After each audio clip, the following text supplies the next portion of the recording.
ገበሬ ቁርስ አለው የለውም? እስኪ ንገሩ። ገበሬዎች አላችሁ መስክሩ። የለውም ገበሬ። ማልዳ ተነስቶ አሁን እንኳን የከተማውን እየኮረጃችሁ ብዙ ነገር አበላሽታችኋል። ገበሬ ቁርስ የለውም። ማልዶ ተነስቶ ነው የሚሄደው፣ ኋላ የሚበላው። እስቲ ከገበሬ አንድ ገበሬንና አንድን የከተማ ሰው ተራራ ላይ ሩጥ በሉት። ማን ነው ደህና አድርጎ የሚሮጥ? ያውላ ድካም ውስጥ ምን አለ ብያችኋለሁ? ኃይል አለ። ቁጭ ብሎ የሚውል እጅ አለ፣ የሚቆፍር ሰው አለ። ቶሎ እጁ የሚላጥ የማን ነው? ቁጭ አለው። ድካም ውስጥ ምን አለ አልኳችሁ? ኃይል አለ። ይሄ ነው የተሰወረ እንቁ ማለት። ስለዚህ ቤተክርስቲያን ጾሙ የምትለን ምን እንድናገኝ ነው? ንገሩኝ።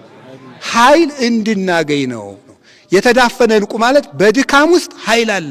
ኦርቶዶክሳዊ የመጽሐፍ ቅዱስ ትርጓሜ ማለት ይሄ ነው። ኃይል የሚገኘው ድካም ውስጥ ነው። ቅዱስ ቂርቆስ እየደከመ ተሰቃየ፣ ግን ምን አለው? ንገሩኝ። ኃይል አለው። አጋንንትን የሚያጭድ ኃይል አለው። ድካም ውስጥ ኃይል አለው። ድህነት ውስጥ ሀብት አለ። እስኪ በሉኝ፣ ንገሩኝ። ቅዱስ ቂርቆስ ምን ነበረው? ንገሩኝ። ምን ነበረው? ምንም አልነበረው። ግን ማን አለው? ክርስቶስ ስላለው ሀብታም ነው። ድህነት ውስጥ ሀብት አለ። ለእግዚአብሔር ብለው የደህዩት ድህነት ነው እንጂ ድህነት ጸጋ ነው እያላችሁ ደግሞ ተጎልታችሁ አትስሩ አሏችሁ። እንደሱ አይደለም ያልኩት። ትህትና ውስጥ ክብር አለ። ንገሩኝ። ትህትና ውስጥ ምን አለ? አዎ፣ ክርስቶስ ለምሳሌ በበረት ተወለደ። እኛንሳ በየት አኖረን? አንበረነ ውስተ ሰማያት ምስሌሁ። እኛን የት አስቀመጠን? በሰማይ። በረት መወለዱ ውስጥ የኛ የሰማይ ልዕልና አለ። ትህትና ውስጥ ክብር አለ።